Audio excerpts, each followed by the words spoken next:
It's not to say that chatbots can't be useful, but I liken them to the early days of computers when all you had was the command line accessing the mathematical processor. And it could only and exactly do things that you put into the command line, and it could do a lot of amazing things, but it took a lot of work to use it correctly and responsibly. Yeah. And after 40, 50 years, we have all these layers of software that makes that accessible for everyone. And I really don't think AI is that different. What we have right now is the command line of language. You can do so much with it, but it takes discipline to use it responsibly. And just saying, no, it's smart and it will just get smarter and it will do all the things for you is just so fundamentally irresponsible. And I just don't think it's based in the math, the science, the humanity of it.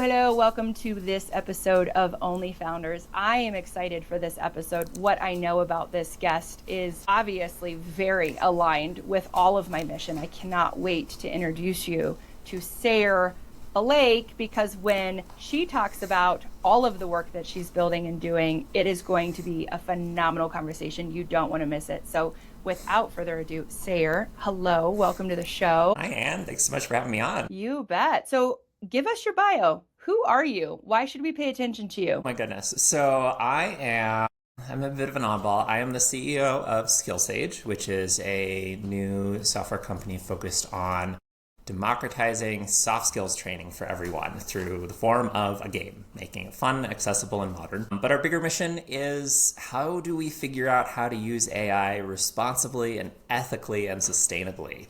And I'm particularly passionate about that because in addition to being CEO, I'm a part of the technical team. I'm a technical founder of the company, but I'm also actually a classically trained illustrator. In addition to having studied engineering back in college, I also studied and have a degree in illustration. So I'm kind of the whole sphere of all these places that AI can touch. I'm very personally connected to all of it. And so I'm really motivated to find ways that really put people first rather than replacing them and then just kind of furthering that slide down as we watch the enshittification of everything happen. Just I'm like, we don't need that. Let's stop that. Come on now. So enshittification is a new word. It could be the title of this episode. I love that word. It's such a great term. I popped into my lexicon about a year ago from another podcast I was listening to, and it just so perfectly encapsulates what's happening in the broader, sort of business sphere these days. And it's the thing that really gets me is it's all so unnecessary. It doesn't need to happen. So feel you on that. And I love that. You know what I love about Sayre and her work is the humans come first, right? So literally you're the CEO of this tech company that is literally using AI tools, selling AI tools, making AI tools available to people. But you're still sitting here saying, no, the humans come first. Let's talk about how we can use AI to connect humans in a better, more meaningful way and assist us in our work and our tasks, but not take over our brains. And yeah, I love that. That's great. So how did you come to find that business? Like, what was your founder story? My journey is all over the place, and that is what led to SkillSaige. And so before we'll get to, I will just give that little brief overview of like, well, okay, everyone says, it's AI, but different. But there's a reason we can really say that. We're really confident in that. But it's driven by my work history. I'm a big believer in what you can do comes directly from your story and your experience. And every part of it can be really meaningful if you let it and you don't stay attached to some vision or dream or ideal of what you think you should be doing. For me, like I said, I studied electrical engineering with an emphasis on processor systems. And then I realized too that like, hey, I can do this. I'm really good at it, but this isn't quite right. This isn't my people. This isn't my place. And so I kind of took a leap and went and got an art degree too, because I always had loved to draw and had done that since I was a kid. And I was like, well, clearly I can do that too. I'm not sure what path that takes. And that has led me all over the place. I worked at Survey Gizmo. I think they're Alchemer now. Back earlier on in the company, I was in their marketing department, helping out with sort of overhauling their brand identity and expanding they had a very illustration forward marketing brand in their early days that I was sort of helped them go from, we've got 5 assets we paid someone for 5 years ago, we needed an entire library really bad, to helping them move into the enterprise space. I worked at a startup incubator both sketching out ideas before they, sort of architectural visualization, but then also doing the business analysis and the research and saying, here's the feasibility, here's the cost, should this even be pursued past the idea phase. I've worked in the video game industry for years. I actually directed a video game called Reliquary that got announced a couple years ago and then got delayed because the entire industry lit itself on fire. Last I checked, that one is still in publishing limbo, although the publisher in the studio that I helped found, Jade Ember Studios, who was our mobile publisher for SkillSaige, they recently announced that they've gone fully independent and they're going to start back up on moving it towards a fully independent release, which is huge. Super. Always Amazing. Excited to see that. I think we're over obsessed with this idea of you have to move so fast in the industry these days, and we've really lost the plot. What a human-centric release cycle for things is. Yes. So I'm always a big fan of, do it yourself, and it's okay if it's a little slower, because you know what? It's going to cost a lot less. It's going to damage a lot less brain cells. There's going to be a lot less crunch. So worked in the game industry, and then I also did a lot of work in VR. Specifically in the enterprise space, so focused on training and more that kind of thing with VR and augmented reality, and how do we use this new technology to do better training that's actually practice-based instead of, watch this rip of some VHS tape from the 90s in a web browser that looks like it's from 2003, and then, maybe click some multiple choice. We've all been there. And that's what led us to SkillSaige. I had this huge variety. I had an art background, I had an engineering background, systems engineering, all these things. And I'm looking at these systems, and I'm just like, I've gone through those trainings. I think many of us have over the years working at big companies. I'm just like, this is crazy. This doesn't help anyone. Nobody can do their job better from this. It's compliance oriented. It's legal. Well, they saw the box, so now we're not liable anymore. And it's like, that doesn't actually help. There's no impact, really, right? There's no impact. Yeah. And that's so much cost for, I think it furthers this narrative that that there are people who can learn these skills of interaction and social engagement and people who cannot. And that's not true. They're just systems, right? There are people who'd be naturally better at it, absolutely. Yeah. But it's just, learned behaviors, little patterns, little contextual things we pick up on when we get to have the experience. And when we don't, falling behind can be really hard to catch up because there's always then a risk associated with a mistake. Mm-hmm. And as I'm looking at this, I'm like, this is wild. We have video games have in the last 20 years really pushed for how do we teach a broader category of people vastly more complex systems in a way that's fun and invites people who, 20 years ago never would have thought of themselves as playing video games to actually enjoy the medium. And it's been amazing to watch. And yet here on this training side, you have a job where you struggle to do the job and then you go home and you play this really game with all these intricate rules, and it's like there's a gap there. And so that was really what sort of inspired SkillSaige was okay, I think it's time to update this and really make it about training. I should be excited if I get to do training because that means I'm learning something new that I can then reapply anywhere, not just at the current job, not just in the current role, but those things are translatable to so many places. And so that's what really pushed us to do it. And that brings us to part of why we can do it is because of the breakthrough of AI and LLMs, which is a whole other can of worms. That's a huge can of worms. That's not even a can. That's like a Earth-sized bowl of worms. That's beautiful. I love that story. Yeah. I love it so much. Well, I, for one, never really grew up on video games. I am a kid of the 90s, right? So it was Mario Kart, it was N64, it was all of those games, which we still have in our basement, and we've taught our kids to play. Absolutely.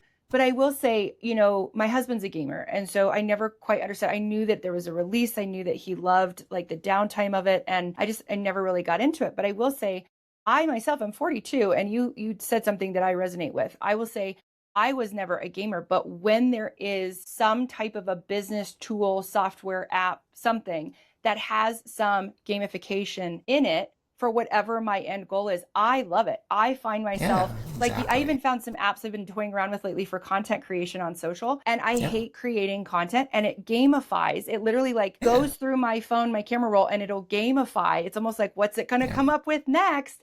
And it adds this element to it that for me, not being a gamer, it is absolutely what you just said. I am going to use that for business function because it's gamifying a little bit more of like I'm playing with something and it's producing something that's going to be impactful that my brain doesn't have to think about.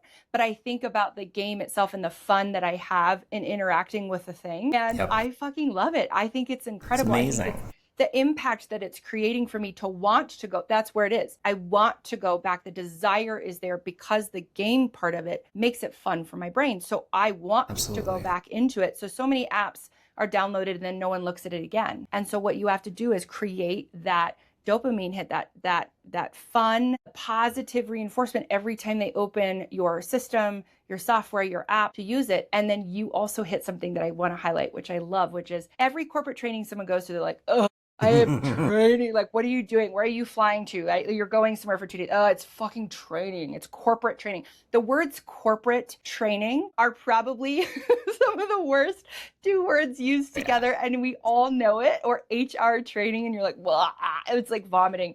And you are trying to make the impact of that for the company. And then also the experience of the people going through it. Fun, interesting. Like, when did we stop wanting to learn something new? But that's going to help us enjoy our workplace more, which is everything that I speak to, right? How do we make these cultures that feel like home that people want to stay in? And you're literally SkillSaige is doing that. So bravo. It's been amazing. That's so exciting. So how long have you been leading the ship over there? What's the timeline? I kind of joined on and helped with the early sort of technical foundation about, I guess it would have been about 1.5 years ago. Okay. And then yes, very new. So, and my main contribution was something we call the logic lattice. So one of the big things, which everyone knows, everybody immediately hears this and goes, oh God, it's a chatbot. It can hallucinate. It's going to tell you to kill yourself if you go off the thread for too long. No, because I agree. This is crazy that we're just going, hey, I have made a computerized screaming void of the collective human subconscious. Would you like to talk to it? What? No? What are we doing? So I am actually, despite being a AI tech CEO, I'm actually hugely against chatbots. I think it is one of the most dangerous and irresponsible ways to use AI. If you're listening right now, you can't see me. I'm fist pumping with Sayre right now against chatbots. Yes. Okay, so tell us why. So first of all, they are very interesting, but they also operate on a scale that the human brain immediately cannot grasp at all. Okay. And so because they are, so one of the things I don't think most people realize is they don't learn. They are completely static. They can create the illusion of learning because they are so massive and they encapsulate so much of human communication. But any illusion of learning is just that every time you talk to a chatbot, there's no chatbot you're talking to. It's a big, I liken it as like, basically the way AI works is imagine you have a koosh ball, right? With all those little dangly lines on it, right? A koosh ball. You're taking us back to like 1994. I'm here with you. I'm a 90s kid, so yes. We got a koosh ball. So when you hear the word tokens in AI, and this is critical to understanding this all, and the thing I try to do to demystify it is, when you hear about a token, imagine a token as a koosh ball. So a koosh ball that represents some chunk, abstract chunk of language. And every single little hair coming out of it is maybe a different length, a different color, a different thickness.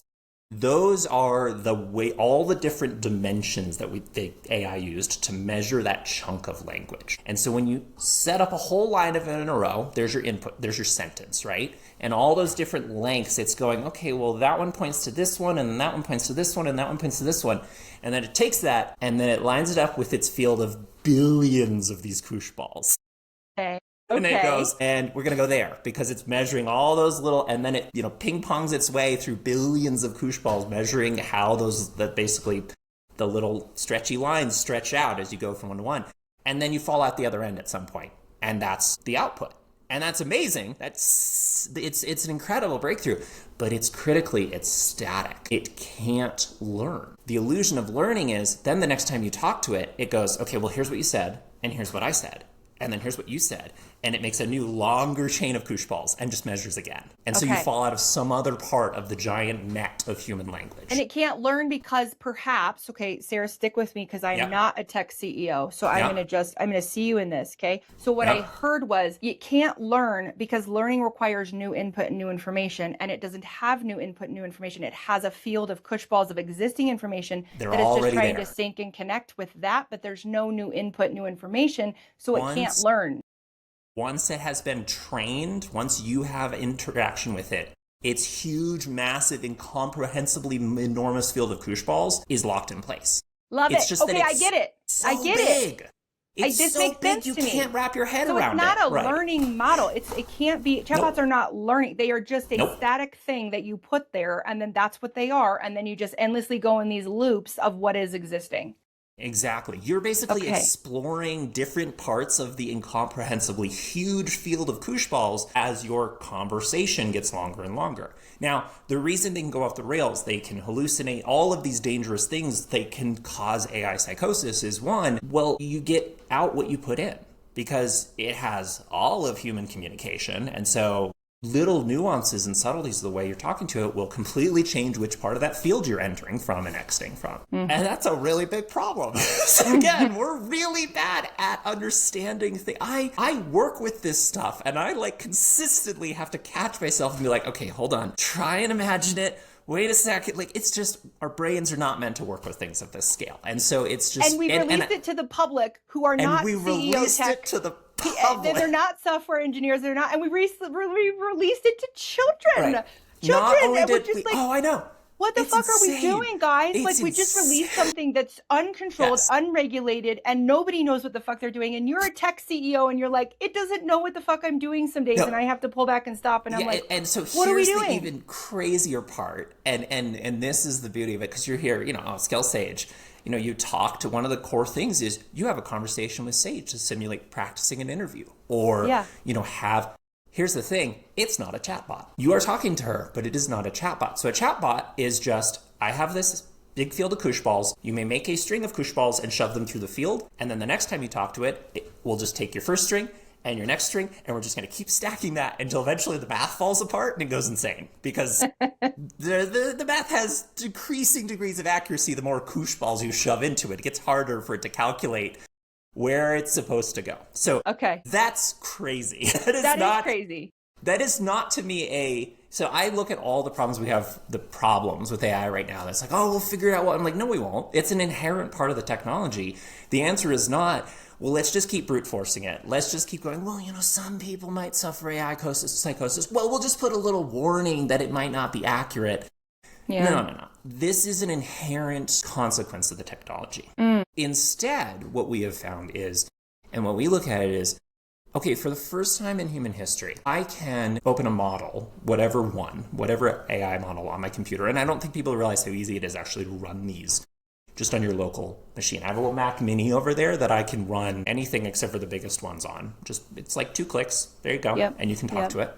So there's nothing particularly special about them. But the other part of it that's amazing is I can type in a string, of characters, any sentence in the human language, in any language, and it will return something that makes sense as language. Not necessarily as fact or context, what we call hallucination, but language, it's complete. And that's amazing. We have never had that before. And I don't want people to lose sight of how miraculous that is, because what it really shows us is how beautifully structured human language is. That's the real beauty of AI, is that, oh my God, across all cultures, across all languages, across all contexts, the way we communicate is stable and consistent, and we have such common patterns as humans across all barriers that it can be described with simple math and a scale that's really hard to imagine. But that's beautiful. And that unlocks, as a designer, as a computer person, I'm like, oh my God, what can't I do with that? Not chatbots. That's a really bad idea, because again, it's all of everything. Yeah. So what we took the approach is we really treat it as sort of essentially like a language helper. So when you're talking to Sage, there's not at any point a thread being passed back and forth to OpenAI. There's not, and it's just continuing to try and figure out what the next logical thing to say is. We actually built a model of human conversation the way you would for a video game. It's represented with old school computer approaches of numbers and all sorts of abstract stuff, but the key part is at any point you can pull up a thing and say, all right, how am I doing for each of the topics? Is Sage mad at me? It's all just basic math. And then the only job of the AI is to go to translate that into dialogue, and then to translate your dialogue back into that math model of the conversation. And when you do that, what we were blown away with is all the problems with AI fall away. Hallucinations pretty much disappear, and it can't just like sit there and hug box you into insanity, because if you go off the rails, it goes, no, this is not part of the conversation. And the AI's job is not to decide that. The AI's job is to decide a conversation has ended and this was said last. What's the next human logical thing to say? And that's a much smaller problem, and it's much safer. But the other big one, because one that really pisses me off, is the insane amount of power we are wasting.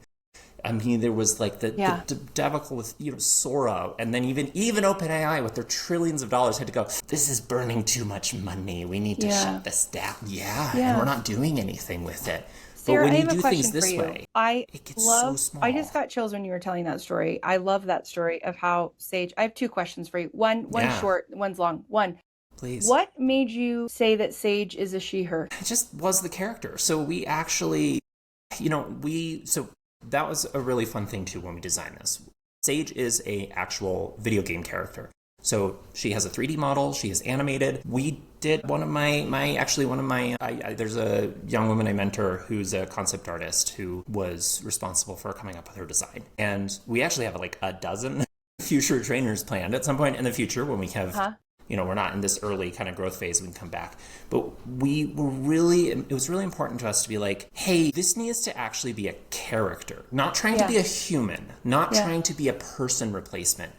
A character, a fictional character, because that, again, it creates those boundaries of connection, but in a way that's not like parasocial, that's not, there are very clear boundaries to she is a character in a story, and in this story, it's a trainer. And so she was kind of the one who won out of all the designs, as she just felt the strongest, the most welcoming, the most it felt different to have her be there as, this is a character who's like, not all the problems with AI right now. She's not overly polished. She's not so much of the generic when you try and prompt, people. So this brings me back to I've a tried point. The tools, but we talked about this before we hit record. We were both theater kids. And so you just told a story that makes sense to me. But if you didn't know that Sayre and I are theater kids. So when you grow up in the theater, right, this is why we're going to just hit record and probably not edit any of this, because we're just one take bitches, right? Absolutely. But here's the thing. So when you develop something, I love this, and you're like, well, they need a character, right? So there's so much character development and research in theater that people don't realize that goes into your part. You actually have to research your script and your character, and as the actor, you have to decide what that actor was doing before, during the play that you're acting, and then after. And you have to develop the storyline, and you have to develop the persona. You have taken our theater skills in a beautiful way, and you're using it to character develop this company, like this AI, this is beautiful, right? And I take my theater training in my branding business, because we have to develop personas for these businesses that we're branding, which is human-centered branding. And so we create characters from theater for that too. So that's awesome. I just want to highlight that. And that's powerful. No, on that point too, I think there's actually, it's so much more than just, I did it because, theater kid and a concept artist. It's like, I actually think that is one of those things that so quickly gets missed with the scale of stuff nowadays, is those boundaries of being on and off stage, in and out of character, are actually really critical as humans, both in theater, but even in things like software applications. I think that line is really critical with these tools that can kind of overwhelm our ability to discern intelligence or sentience or learning capability. Having those boundaries of, here are the limits of her character, and here's where it stops. We're very deliberately not trying to make her this like all-encompassing. There's no memory between scenes. She steps in and out of character, when she, if you, for example, like really go off the rails, which I use my 13-year-old to test this all the time, of like, yes, please threaten to burn her house down with a knife during the interview, whatever it is. And she'll break character. She'll stop being the interviewer for a sec, be Sage the trainer, and go, hey, you're not taking this seriously. I'm going to end it here. And then that ends. And the And next scene. time, and scene. And then it's back to just, here's the menu. You're not engaging with Sage to set up your next take. It's back to just being a game menu. That. And I never even thought that theater teaches you boundaries. Sayre, you're blowing my mind. So Theater teaches you important. boundaries. And It's scene. so important. And scene. And that line is so critical to safe play, to safe learning. And I see that line being not just eroded, but like it shattered with these attempts to make these all-encompassing AI chatbots where, one, they're not even good at any of the things they're supposed to be good at. They're good-ish. They're good-ish. But that's almost more dangerous than being outright bad because it encourages you to keep trying and form these weird, like, spidery connections to every aspect. Good-ish is the gray-ish, which is also a problem for boundary setting because boundaries are really easy when it's black and white, but when it's good-ish or gray-ish, you're like, fuck, I don't know what to do. Where it's You're dangerous. You're torn. Yeah. That's Exactly. a toxic relationship. So, okay, my big question. This is my big question.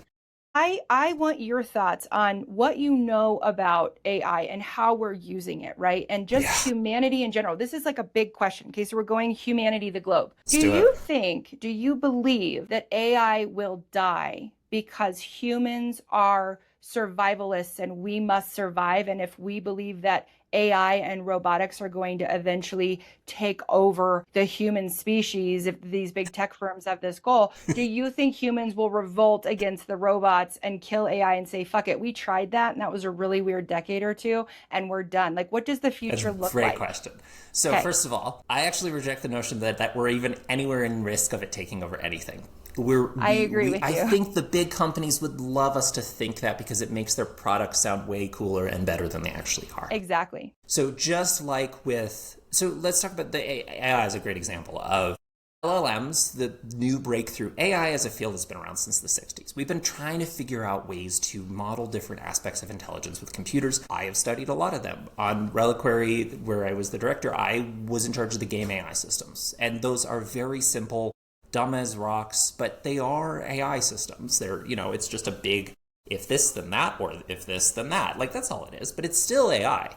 Yeah. So LLMs are here to stay. It's a beautiful breakthrough. LLMs as we're using them right now is not sustainable. Wait, explain LLM for the listener who's like, what the fuck is an LLM? So a large language model, and that's what is driving these chatbots. And that is the field of kooshballs. Yes, thank you. No, so that is the field of kooshballs, is an LLM. And that is all it is. And so that is the other thing I want to really point out is they're amazing, but not in the ways the mainstream narrative wants right now, because that is very this like fear-based, well, somebody has to win. Somebody has to be in charge of all of it. And that's a whole other conversation. The social reasons why this is happening at this moment, and we have these unfathomably rich VCs and investors pushing this narrative. It's both dumber and more like, wow, that's kind of fucked up, but it's not because the technology is genuinely that. What I think will happen here, and I think the same is true with robotics. We're making some great breakthroughs with robotics that are really cool and could help a lot of people. We are centuries, decades at the minimum away from ever just being like, robot can do thing. Robot can learn and do thing. When you see these amazing demos of these robots that are doing backflips or, doing this complicated thing, that is real, that is happening. But again, it's not learning that dynamically. They're simulating that one thing 20,000 times to come up with the exact motor pattern that allows it to do it once under those exact circumstances. Yeah. It can't fully, and there are some ways to then kind of adjust a little bit, but it's not, we're still so far off from the human ability to learn something and then reapply concepts of that to something else. I recently actually started taking up music composition. I've always played piano since I was young, but I never learned how to write music, partly because I had just been told, oh, you just don't have an ear for it, and I didn't know how to start. But a really interesting thing, and this kind of comes back to one of the powerful things about, oh my God, computers can work in the realm of language. They could already work in the realm of facts. We have great tools for that. They're called databases. AI is not the tool for that, no matter how hard they try. But I was able to go to an LLM and say, hey, I am this type of experienced illustrator. I know all these terms. Is music similar? Is writing music similar? Can you map terms and concepts for me? And it spat out a list of Oh yeah, well, composition is composition. When you compose an illustration, you do the same in music. And here are the different concepts and how they overlap between the two. And I was just sitting there like, oh my God, why did nobody ever explain this to me? I absolutely can understand music composition. And then that inspired me to go and look up material from people and instructors and books and start to learn the theory, because I was able to map how I draw and paint over to, oh my God, I can compose music the same way. And there isn't really AI tech that can do that on a lower level yet. So I think we're a lot farther off from that ever happening than the big companies would really like us to think. What I do think is going to happen here, because I do agree, and this kind of comes back to what I was saying with SkillSaige and our approach, is what's being done right now is not sustainable, and it doesn't make any sense. And it is built mostly by this winner take all crazed, burn all the money because then we'll be the last company to exist and it can automate everything. But the reality is it can't, and we're seeing that. It can greatly unlock new things that SkillSaige could not be built without modern AI, and yet I would say AI is maybe 2% of its entire code base. Even when you're talking with Sage, the AI is only like maybe 10% conversation loop. It's just not that big a part of it. So it's a supportive part of the entire development system, but it's a very human-led system that just is supported in certain ways where it needs to speed up or needs to do something different. And so what I think we will come to is, wow, that era where we thought words can do everything was weird. We're not doing that again. Yeah. But I think, and what I've been seeing in my network and people I talk to, is that this is sort of an incredible moment that I think has the potential to shape so much beyond just technology. Of it really forces us to differentiate and be introspective about the difference between words and meaning. Yeah. And how much we substitute people saying the right kinds of words for their role, their position of authority, for whether those words have meaning, whether the meaning itself is positive, independent of, well, they're saying the right words in the right spot. And I think, and AI simultaneously can really exploit that, because it can very quickly trigger our sort of automatic perceptions for authority. It can role play as any kind of social strata or hierarchy very quickly. Yeah. But it really, to use it well, you have to separate those two. And that can be really uncomfortable, because then it invites you to look around and go, wait, how much is just based on people being in the right place and learning to talk the right way? Right. No. Would you say that that's very performative? Because what you just described to me is very performative, and it's not honest. It is. And I fucking love that, because that's what we're against here. It's very performative. And this is where I get at, when we try building it this way, we go, well, wait a minute, is AI just another new little tool in the toolbox for computer science? Oh, I think it is. Yeah. When you talk to Sage, it uses, because when you do this, we're trying to basically, right now, you're seeing with these big companies, they're trying to brute force raw intelligence through just sheer volume of words. And that isn't that different from, the useless middle manager who will not shut up in their email, the, politician who will not stop one's automated. Talking. Which one do you want? Mm-hmm. You just get a lot of bullshit. And that is genuinely how they're trying to use the AI right now. Is, when even these thinking models, they're not thinking. They're sitting there and they're rambling for hundreds of thousands of words under the hood, and they're just hoping by the law of averages, the meaning will collapse onto the right meaning eventually. That's crazy. That's what's funny, Sarah? This is so this is so baseline and low level, but I feel like a lot of people listening will be like, okay, I understand this. So not being a tech CEO, I'm going to say this. The way I use, this is so like baseline example, but this is funny to me. So when I use some of my AI tools, like let's just say ChatGPT, and I'm trying to formulate the right like thought process. So I'm prompting it with like my thoughts and like, just, like, how would you sum this up in a really sexy way? Or like, let's make this more seductive and hooky. Like, what do I say? Like, these are my words, right? So I'm trying to just kind of reframe my thoughts. It's like my assistant to help me mimic what the thoughts are and then really spit them out clearly for the goal, right? Yep. But what you just said is hilarious. So it's wordy. It's like, shut up. It's taking like 1,000 things, and it always spits out something massive. I'm like, would you stop fucking doing that? I cuss at my AI all the time. I'm like, would you stop fucking doing that? I'm like, no, bitch, this is what I meant. I was like, say it. And then I have to say it and like write it in one sentence. Give me this in 10 words. Like, because I'm always lessening and shortening the results that I get, because you're right. Every AI model I'm using is like, but let me give you the world. And I'm like, no, I just want this in like a short and sweet. I say short and sweet. It doesn't know what that means. So then I have to define it in a development term, which I only know a little bit of 12 years running a branding agency with my developers, because I talk to my developers per the client and then vice versa. So being the middleman, I say, this is what I know about developer language. And I'm going to go into my developer side of my brain with my prompting and say, no, let me give you the container. The container is 20 words, 2 sentences. This is what I need. And it's so obnoxious, but most people who use AI right now don't understand that. So I'm like, AI is literally what you said. It's just, it talk. It's going to give you like thousands of examples and words. And you're like, necessary. Can you just give me one sentence?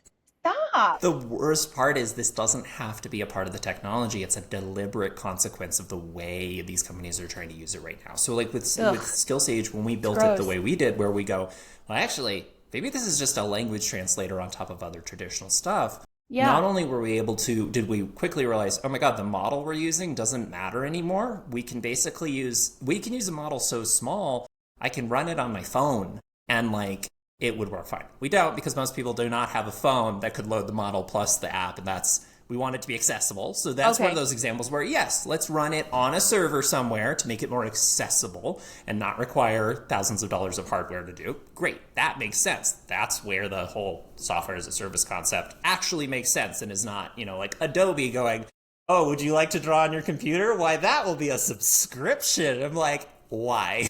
No, it is not. Stop it. Well, that's funny. You said something. SaaS, okay? So it's a very selfless, it should be a very selfless, thoughtfully crafted service that is actually going to be ease of use for the customer, for the user experience. But a lot of SaaS is, look at us, look at me, woo, we're shiny, wee. So download these things and then go ahead and do that. And then an hour later, do the software update so then you can use us. And then we're going to be great. And then you're going to pay a subscription for that thing that used to just be a one-time fee. Yeah. Correct. Oh, and every time you log in to use it, you got an update, okay? So it's like, oops, I'm sorry, your computer's been offline for too long. You're not allowed to draw today. Yeah, sorry, we're done. Like every SaaS developer should be listening to you and saying, my gosh, if we are not coming at this from the user's experience, from them, from what is easy for them to engage in our software, we're not going to be successful. That's like the most simple, powerful, human-centered business model for SaaS ever, and people miss it. And it's like, what do we need to do on our end technically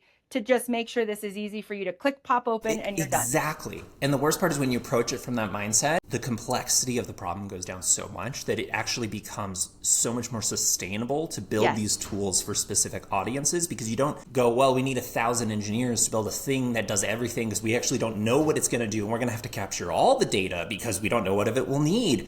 Yes. When you go, actually, we don't need any of your data. We don't need to do any of this stuff. This is the only part that needs to be on a server.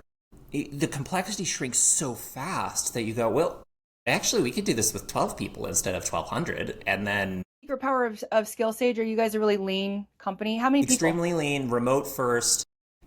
We have a healthy mix of people who are freelancers or contractors because that's what works for them. If you are the right person for the team, we will work with you the way that makes sense for you. Not you have to subscribe to our corporate culture and do nothing but this. It's the that same doesn't model as your make product. sense for most people.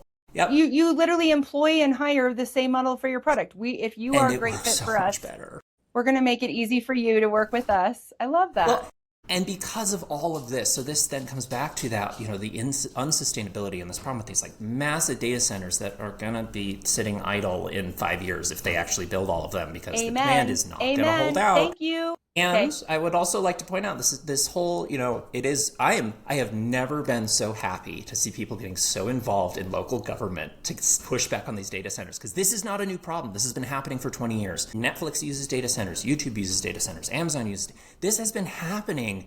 It's just, they got so bold and so careless that in this moment, people were just really started to take notice. And I'm so happy to see this awareness spreading, because like the answer is always, well, how do we stop this? It's like, well, get involved in local government and policy, and then everyone falls asleep. But when you get this movement and it becomes motivating and emotional, it sticks. And so I'm so thrilled for that, because I again, it's this like, this only makes sense if we're going to brute force sort of functionality for the rest of forever. That's nonsense. When you do it the way we've done with SkillSaige, so we found in our tests, when you are doing a 15-minute conversation with Sage, it uses less than 1/30th the processing power of trying to do that same thing purely with an AI. And that's less processing power and less resources and less carbon footprint than watching a YouTube video for 15 minutes or, going on Netflix and watching 15 minutes of a show. Like, it is so efficient. We had to double check ourselves so many times when we first started getting, we were just like,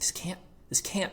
Oh my God. Wow, so much power is being wasted right now. This is really unfortunate. Sayre Blake for president. That's what I say right now. Sayre Blake for president. I'm in. Who's in? Let's get funding. I don't think I'm crazy enough to try that.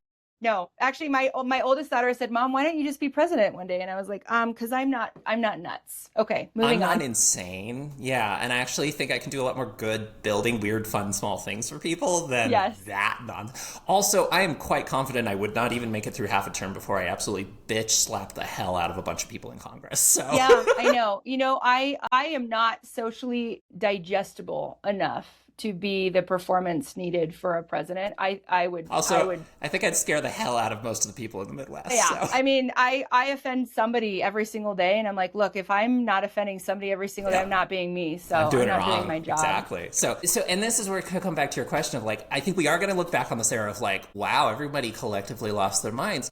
And then we learn the importance of meaning and intent rather than just words. As a society, and that was actually really valuable. And I think that's really the opportunity here. We're all in this lesson right now. How long is this lesson going to last? Because it fucking sucks, okay? It fucking sucks, I know. Well, and the other thing I point out to people, I'm like, when you hear these companies going, well, we're gonna 6x the country's power production because that's where the demand is going. I'm like, how? No, I ask you how. Do you have any idea how complicated it is to get a power station up and running? And these motherfuckers can't even keep ChatGPT up for more than a week without something breaking. Yeah. And these are the kind of the people that build 6 times the power capacity of the last 150 years of electrification of the country in a year. Yeah, good luck. Okay, sure you are, guys. Or the new one of, we're going to put data centers in space. I'm like, You know what's really hard to do in space? Cool things down. And data centers get hot. I can't think of a worse place. I'm sure the CEOs think that's a great idea, and I'm sure all the people around them went, "Oh, absolutely, sir. Yes, sir. That's because brilliant, space is sir. freezing, Sayre. Space is freezing up there, so it's already cold. Yeah, it's cold, right? Yeah. I'm twirling my hair like a dumb blonde. I'm just trying to make that a moment here. Well, you know what's funny? It is until you get in the sun, and then your blood boils. So this is funny. We're talking. So this is really fun. I'm such an energy driven person, and I'm like, okay, there are words of the day, there are words of the year. Yes. This is hilarious to me. So we are talking today about words have meaning, and that this is a language model, and AI is just a huge experiment of literally language, right? And words, not meaning. And so this morning, I'm going to share a personal story. My son, who's 8. I dropped him at summer camp and he was having some conflict yesterday. And literally this morning before I got into the office, we had to have conflict with the coach about words have meaning. And I just spent all morning before this podcast talking about conflict resolution with a summer camp coach and my son about words having meaning. And it's such a human, simple thing, right? It was a simple conversation, but it was like reminding my son and reminding the coach and the other little campers, your words have meaning. And we're learning that. And so that's a part of development. I often talk about, when you're leading at work, you're also leading at home if you're a parent, and the style is the same. And one of the things I'm constantly going through with our children is your words have meaning. And that is something that has stuck out to me in this conversation yet 2 hours after that one of AI doesn't have meaning. It has words, but those words don't hold the meaning in the human emoting context that we're all learning in development. So as AI develops, there's no meaning it's not dynamic with those words. It's not modeling the meaning, it's modeling. And so this actually gets into, so one of the things I'm really passionate about communicating, the way we kind of describe it. So here's a word of the day for you, semiotics. Oh. Semiotics is the study of meaning and words. So in semiotics, it's very simple. The idea is simple, the consequences are not. But it is the idea of the difference between a signifier, a way to represent something, and a sign, the thing being represented. And the understanding that those two can never fully over. So as we're talking right now, this is all just signifiers for concepts. And our brains are closing the gap of the thing we both mean to allow us to both understand what we're saying. The key thing about AI and sort of to what really was the breakthrough for us and what I've been working towards, how do I help this be understandable for everyone? Because I think that's the thing that demystifies the technology and demystifies sort of what it can and can't do, and makes the consequences of what we're seeing right now like obvious, instead of oh gosh, who could have seen it? No, anyone could have seen it coming if they actually sat down and thought about it. So with semiotics, you are accepting that to communicate is to dance around the actual thing, and you can get close, you can be far, but you can never fully quite be there, right? And humans, we have this amazing ability to close that gap. Actually, even if it's very, very, very, very far between what we're talking about and the actual thing. And that's an amazing survival ability. It's an evolved trait to fill in those gaps and assume competence, assume meaning, so that when we're talking to someone, we want to default to, yeah, no, you must be meaning something. You're not crazy. And that's really good. But when you have an AI, which only processes in the realm of language without any of the other types of thought that we have, that's so alien to us that our tendency to fill in meaning quickly can be very easily exploited. And that's specifically what chatbots are doing. Is it's building a product to exploit the human tendency to ascribe meaning to language, even when there isn't any. And that doesn't mean you can't use them to solve meaning or to explore language or to explore meanings, but you have to keep that in mind, that it is not processing or modeling meaning. It is processing the things that represent the meaning. Yeah. And you have to then be responsible always for that last mile, whether it's through software with something like SkillSaige, where we go, and here is the concrete model of a conversation that has meaning, and it's the bridge. Or when you're using, it's not to say that chatbots can't be useful, but I liken them to the early days of computers when all you had was the command line accessing the mathematical processor. And it could only and exactly do things that you put into the command line. And it could do a lot of amazing things, but it took a lot of work to use it correctly and responsibly. Yeah. And after 40, 50 years, we have all these layers of software that makes that accessible for everyone. And I really don't think AI is that different. What we have right now is the command line of language. You can do so much with it, but it takes discipline to use it responsibly. And just saying, no, it's smart and it will just get smarter and it will do all the things for you, is just so fundamentally irresponsible. And I just don't think it's based in the math, the science, the humanity of it. Like, it's wow. What makes you care so much for humanity in your work? Like, why give a damn? Because you're so passionate like me. What is that with you? Why? So I think it's two things for me. I mean, and this comes from my artsy side of like, humans are wonderful and beautiful and messy, and we've made so many, we can do so many wonderful things. And so often when we don't, it just comes from a place of fear. Maybe fear calcified through generations or centuries to something more. But fear lives in our DNA for sure. It lives in our DNA, right?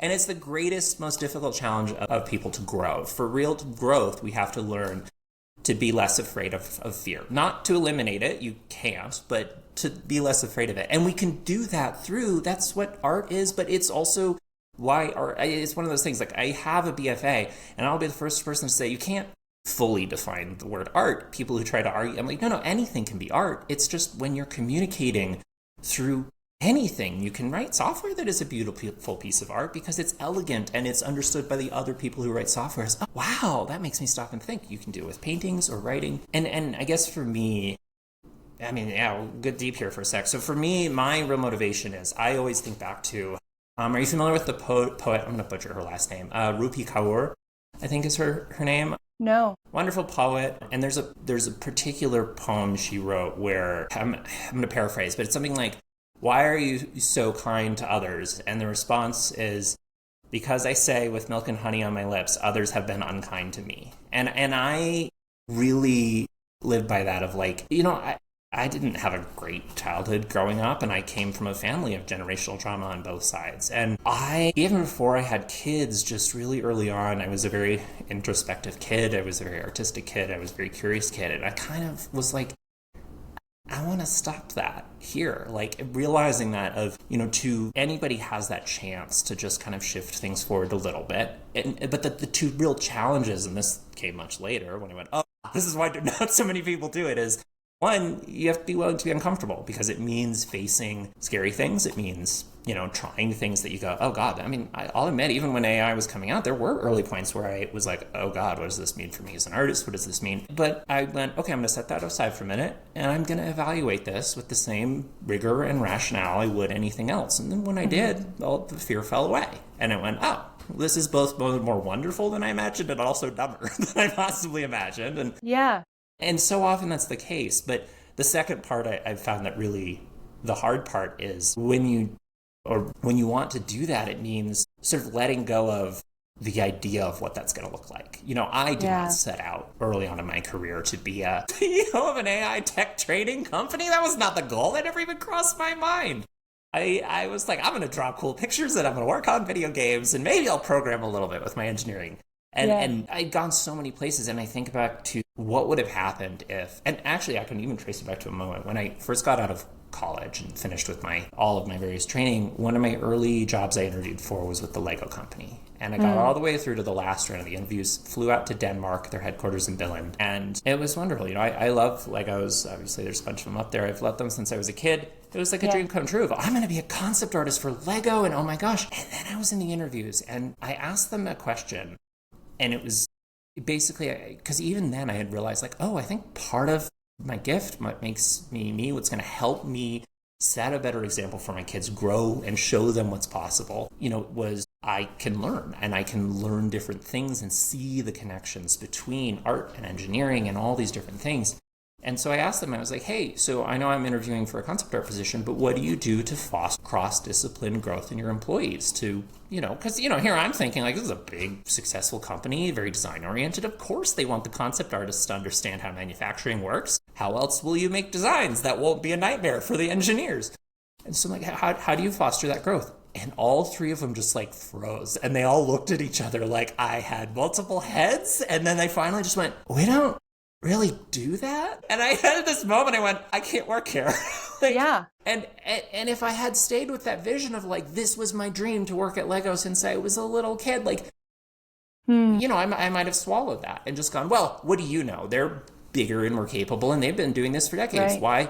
What do you know? Maybe you must have been wrong. But I caught myself and I was like, no, that is actually really important to me, that not being afraid to grow and to learn more. And I can't be at a place that doesn't reward that. So I went and worked at a crazy, insane, dysfunctional startup incubator because it let me learn cross-discipline stuff. Not necessarily the stuff I intended to learn, but that stuff ended up being so valuable.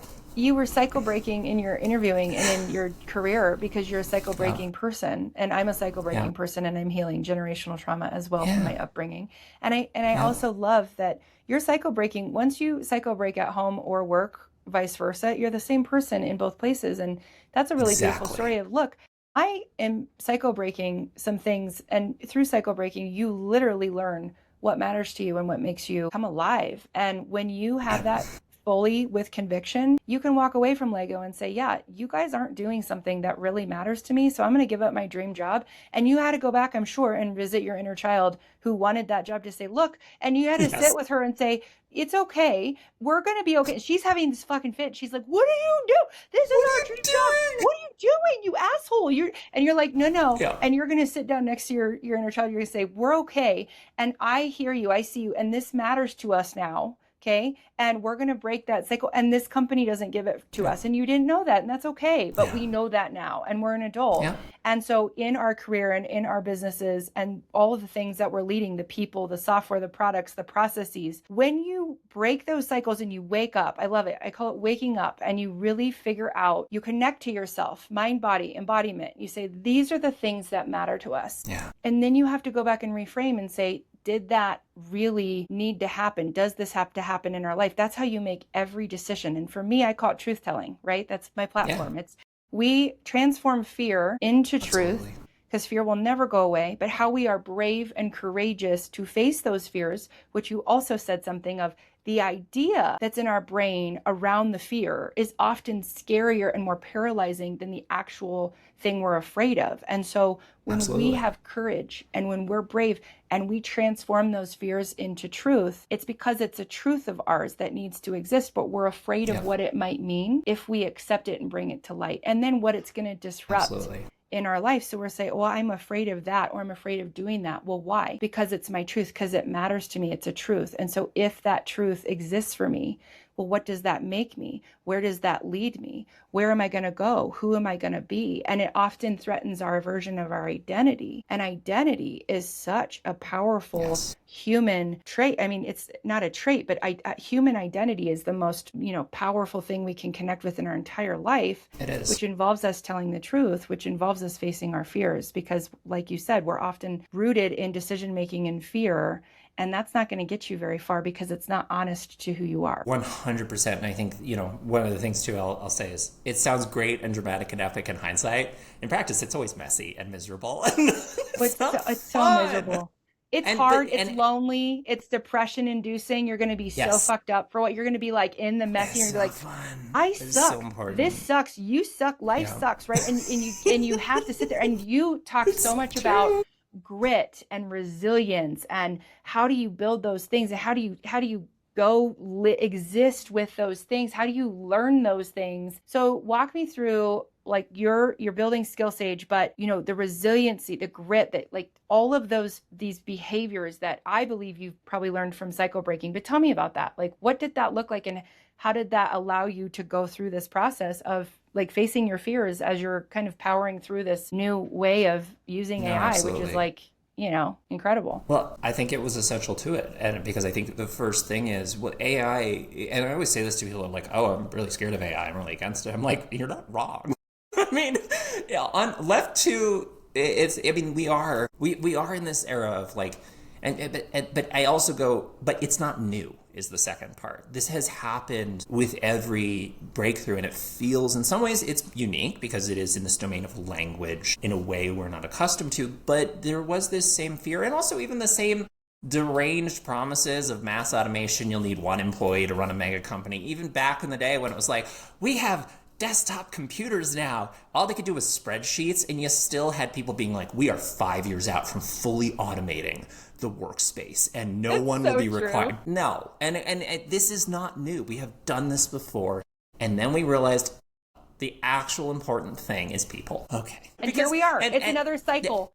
Sayre, we're in a traumatic cycle, and we're the cycle breakers yet again. Society kind of is. That's really the truth of it, is we are in a cycle, and each time we get just a little bit more. I think the other side of it of with SkillSaige and what allowed us to do this way, we are fully remote. We're fairly lean for the scale that we are, but that also means we can take really good care of people that we do work with, and we can also, and it often looks different. I think that's one of the, early on, it was like, oh my God, how are we going to find people willing to do this? But then it became actually, that's an amazing filter, because it helps us find people who go, this is different. I'm curious, and not this is different. It must be a scam. I can't be involved with this. And which is a fear response, right? Those people go, it could be, but it could also be amazing. So I'm going to ask more questions. I'm going to figure it out. I'm going to see if it's worth building that trust gradually. And so that's been actually really kind of, again, it's been amazing. But initially it's that like, God, this could be impossible. Well, no, but it will be different and it'll be uncomfortable. The other part of it, and I think what's been so important and why people always ask, like, well, how do you do this? How do you build things like this? How do you make things this? And like, well, the number one answer is you have to be willing to be uncomfortable. And I don't mean, working 80 hours a week or grinding. And like, that doesn't, the science is settled. That's not productive. Stop it. You're just performing for someone when you do that. It's not, you're not doing good work. Yeah. What I mean is you have to be willing to be emotionally uncomfortable. You have to be willing to maybe on the thing you're working on, none of your ideas make it into the final product, and you have to be willing to go, and that's okay. Yeah. I'm still an important part of the team. Nothing will derail a product faster than somebody saying, but it has to be this way because they need to get their name on it. They need to get the right answer. Like that, you need to sate our egos. So you need to be willing to be uncomfortable for the sake of, setting your ego aside, willing to be uncomfortable of, I need to figure this out, so that people not in a position to figure this out don't have to do quite so much work. And that's, another thing that really drove us for this is like, yeah, that's our job, is to go, well, we're all people who are in this position to understand this technology better than most, to find safe and responsible ways to use it. And it's going to take a lot of work, and it's going to take a lot of uncomfortableness. But like, we can then give that to people and say, hey, here at least you can trust us and our expertise, and we have to earn that, but you can then see the process. That willingness to be emotionally uncomfortable. It sounds so silly for no, but compared to the average way people talk about this stuff. But I'm like, it's everything. Because at the end of the day, and this comes back to what you were saying with SaaS, right? Of like, yeah, good SaaS should be so straightforward. It should be so simple, and yet we see it polluting everything. Enshittification, right? The business side just sees dollar signs. I can charge them repeatedly and they won't have a choice. Mm-hmm. What good software design is, and what good business is, and what good product, anything, good service, anything, at the end of the day is empathy. Seeing someone else has a need, and many people have that need, and you are in a unique position to lift that just a little bit for them. Mm-hmm. And if you can get into that mindset, if you can be uncomfortable by being in that mindset, it just completely transforms the way you can do things. But that's hard. And it's so counter to how we're told I have chills right now from what you're talking about, because the energy of what you're speaking to is so much my energy. I love it. I'm resonating. But also what it feels like is, I often talk to human-centered leadership, creating safe spaces for truth to exist, right? And so everywhere we go, if someone shares a truth with you, they have to feel safe with you in the culture, in the organization, among the team, to share their truth, because truths are often fears that have been transformed with courage to exist in a safe space. And literally, when you were just sharing that, right? Like SaaS, your whole organization, sounds like your whole brand culture is rooted in taking care of other humans first and doing the hard work in the uncomfortable places of resiliency so that someone else doesn't have to be uncomfortable, which is empathy. But that whole description, my nervous system just kind of settled with you. Like I took a breath, I was able to breathe, because you, as the CEO of this organization, you are creating this safe space for your team to feel uncomfortable and share their truths, which is hard as you're all on this ship going to build this, big thing that's going to be huge. I mean, SkillSaige is going to be huge. I know this, but I'm just saying, like, when you talk about that, like it literally created with your words and the meaning behind it of what I felt, safe space for me to be whoever I want and say whatever I need to say. And that's how I feel like it would be working for you, which is beautiful, because that is the brand at the core. Internal brand culture impacts external brand culture. And so when we're talking about branding, what you guys are doing as a software company is far greater than software. You're literally taking the human load of all the shit and like figuring stuff out off of the people who are using it, to say, look, we want to help you ease into using this to ease your hiring process, to ease your people growing process, because people are what fuel business connection. I mean, we hire people, we work with people, we're all human centered. We don't hire robots, right? At least most of us who are smart. But it just made me feel so safe. And I really want to highlight, you are creating a safe space just by existing, and what your meaning is, which is incredible for anyone who wants to work for you, work with you, buy your product. Because I feel like that alone, when it's rooted in empathy and truth, is a safe space for anyone to give you feedback. So if I'm a client of yours, it's safe. Absolutely. I feel like I can give you feedback and you can take it. And the more the humans can be resilient and take it, right? You're like, give it to me. Let me take the shit. And then I'm strong enough and I'm grounded enough and I'm rooted and I'm empathetic enough to not get defensive and say, well, fuck you, just, don't buy it. You would literally take it and say, okay, how can we continue to help ease things for you? So I love that word ease. Like that's a word of my ear, is ease, right? And so that safe space for truth, you're easing someone's experience in existing with you at work, at home, in friendship. And that is a gift. That comes from empathy. And I think those people are safe. So that's like an incredible feeling, because I got chills when you were telling that story. That's incredible. Like, I want to come work for you. I'm like, I don't know what I would do, Sayre, but like, will you just be my boss? I get That that a feels lot. really Thank good. you. That I don't means a have a boss. lot. It really I need a boss. does. Like I want to call you and be like, Sayre, I need some boss bitch magic right here. Like, tell me about this. Okay, so I Absolutely. want to know. No. I want to talk about your book too. You were just invited to write a book, but if you were to write a book, Yes. what would your book be? Like, So tell me. What are you So going to do? the one I'm working on right now that should hopefully be out by the end of the year, maybe early next year. We'll see how things go. I have a lot on my plate, but the book I'm writing right now is so your computer can lie to you now. What next? And the idea is a sort of very human look at what AI really is and what it really means, and both a dismantling of sort of the mythology and the fear around it, but then also sort of a guide on the concept of semiotics, of what we call semiotic processing, both for the individual of, the magic for this is you don't need to learn a computer language to interact with this new technology. You just need to understand how it works just a little bit to start to find ways to use it. And then in the future, and then also to equip those more technical of us of like, hey, here's where we're going with it. And the results are already incredible.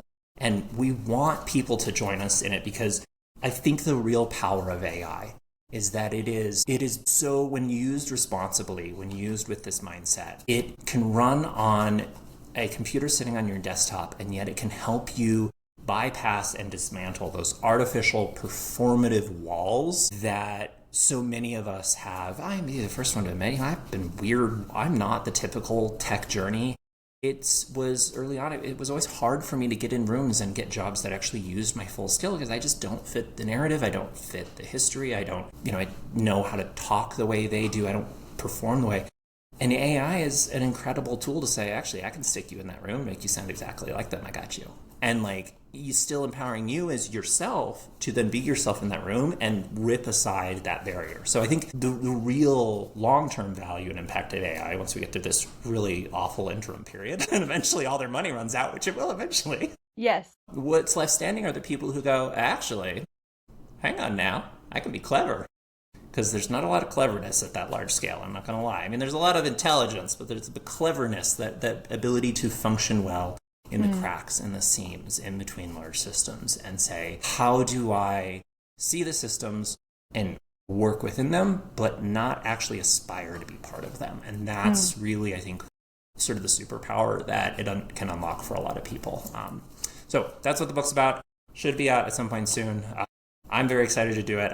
In addition to all my other weird stuff, I've done everything from directed voice actors and written scripts to been a ghost editor on a website. So I'm excited to actually be like, oh, I get to actually have a book for a change. Yay! So that's going to be very fun. Because that reminds me, your book it feels like you are empowering people to learn how to use AI to feel more seen and heard, which is a beautiful way of human-centered AI, which is like a whole new topic. Human-centered AI, let's talk about that. It's literally using AI in a way that is ethical, humane, and also it allows humans to connect even better on a deeper human connection level by seeing and hearing each other because of interpreting and receiving and intending our words to have the meaning that we need them to, because a lot of humans aren't great with words and language. And so you're empowering people to use AI in the ethical way of, let's help you figure out what you're trying to say so that people can really understand you, so that you can find your tribe. Because we're all here on this earth to find our tribe, right? Absolutely. So that should be coming soon. In the meantime, if you want to learn, soft skills, whether it's for sales or just how to be better at your job or to talk to people, the mobile version of SkillSaige is always free. You can download it. All content will always be free, or you can spend a couple of bucks to remove the 2 ads that pay for its operation costs. And then if you want it for your business, or whether you're a coach who just has a couple of clients, or you're a big company, or even an institution, we work with, enterprises and institutions up to, 30, 60,000 people. Anywhere in between, we're here for you. There's pretty much nothing it can't do in that space. We really pride ourselves on its flexibility and its ability to meet each and every customer without breaking the bank. So reach out to us. Sayre, talk to us about the free version of SkillSaige. What would we use that for? Yeah, so SkillSaige, free version, always available on iPhone and Android. You can use it to practice job interviews in any industry. You can use it for, practice your sales skills, how to learn new corporate culture, anything like that. We're always rolling out new lessons, really easy to use. And then if you want to, you have a company, whether you're one person with a couple of people you mentor, or you're, a 60,000 strong institution, we can work with you and get you a brand new and human-centric way to equip people with skills. And that version can be on mobile, it can be on desktop, it can be web, it can even be VR. We've even been doing a version with the Innovation Center here in Safe Brain School District. They are hooking up to a student-led robotics project, so they can have a robot to help their students practice job interviews for high schoolers. I love that. Well, me personally, I'm actually going to download the free version because I own my own businesses. And one of the things that you hit and you highlighted was we are all in sales, whether we have a sales job or not. And I hate sales. I suck at sales. It's from early inner child trauma of, whenever it's me, it's selfish, it's greedy, it's how dare you. And so for me, every time I promote myself or say, hey, I'm cool, look at what I'm working on, or hey, come buy this from me, this is really awesome, this can help you so much, I want to help you, I feel gross. And so for me, from a human level, this is something that could really help me with my sales of my businesses and all of the assets and the fun stuff that God's given me, my gifts, to say, hey, I actually have something to offer and I need to go tell the world about it, because you're being selfish if you don't. But for little Annie, it's like, I don't want to promote myself at all. And so I'm getting through that. So I'm really excited to download that for sales for sure, for support and messaging, because sometimes my words just don't hit the way I need them to. Yeah, and if you have feedback, if you have thoughts, if you have things you want to see, drop us a line on our socials or on even just directly through the contact form on the website. We'd love to hear from people. Yeah, is it all at SkillSaige, or do we have different contact for you? How can we find you? Yeah, so for me specifically, at least right now, it's on LinkedIn. I should hopefully by the time this airs actually have additional outs. I'm figuring out which ones will drive me the least insane. I'm not a huge fan of social media, but I am trying to be a little better about getting out there. This is the downside of being a technical CEO. You're actually spending most of the time building things. And they're like, everyone else is like, hey, can you get out there a little more? Can people find you?